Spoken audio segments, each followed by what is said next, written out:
was the only survivor of the Kakuya clan.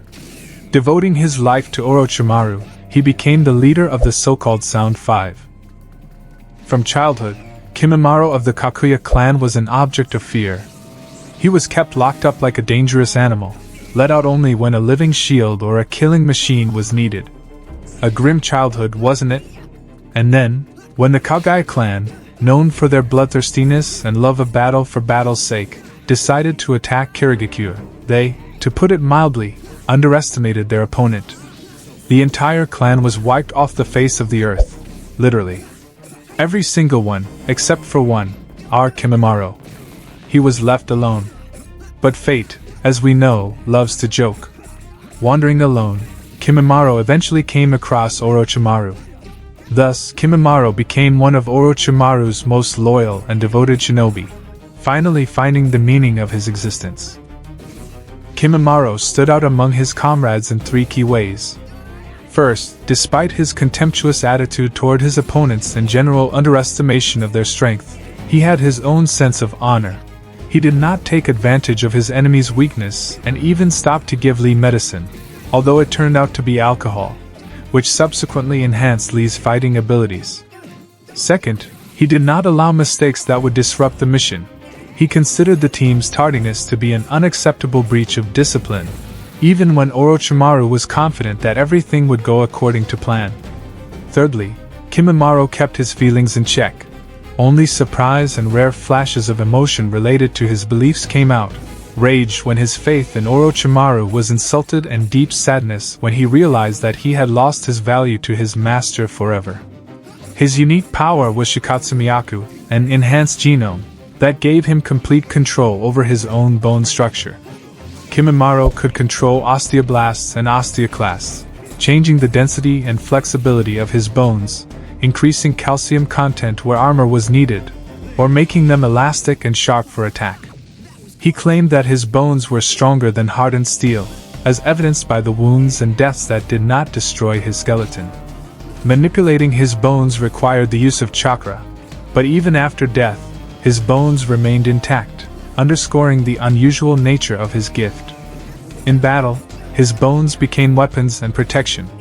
Kimimaro could grow dozens of bone blades from his body, create a forest of blades, merge with one of them, and suddenly emerge from the ground, organizing a lightning-fast ambush. He used his bones in taijutsu techniques, calling them dances.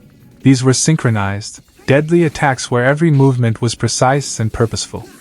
His body could withstand incredible loads: the pressure of compressed sand, the blow of a chakra-enhanced sword, attempts to crush or bury him, demonstrating almost impenetrable defense.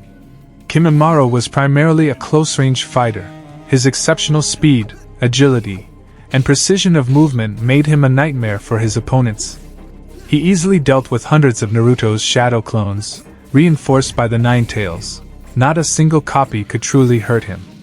Rock Lee, himself a master of taijutsu, noted that Kimimaro had no unnecessary movements.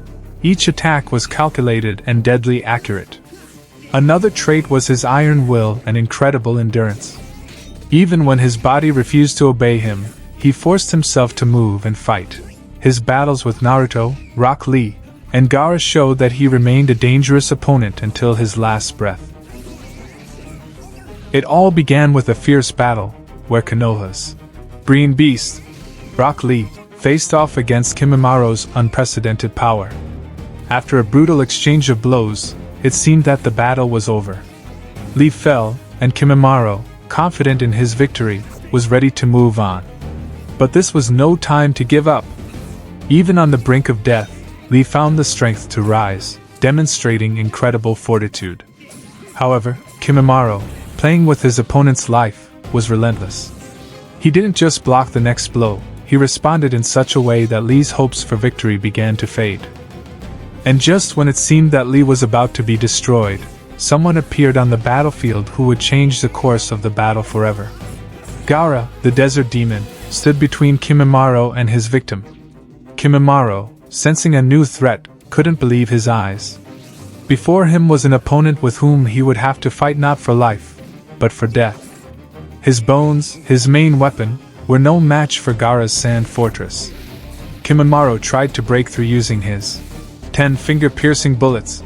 But Gaara's sand was everywhere, anticipating his every move. But Kimimaro wouldn't be himself if he gave up so easily.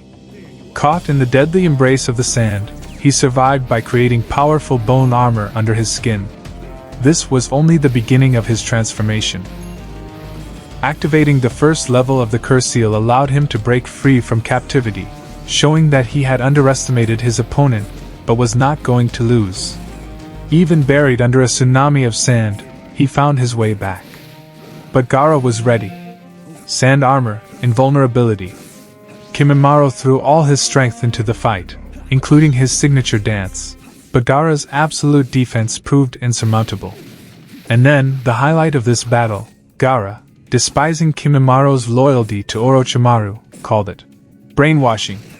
These words broke the last shred of Kimimaro's control. He was buried 200 meters underground, under such monstrous pressure that it could crush steel. But he survived. And he responded. His last, most deadly dance turned the battlefield into a forest of bones. Gaara and Lee barely escaped, their strength depleted. It seemed like it was all over. But at that moment, when victory was so close, his body stopped.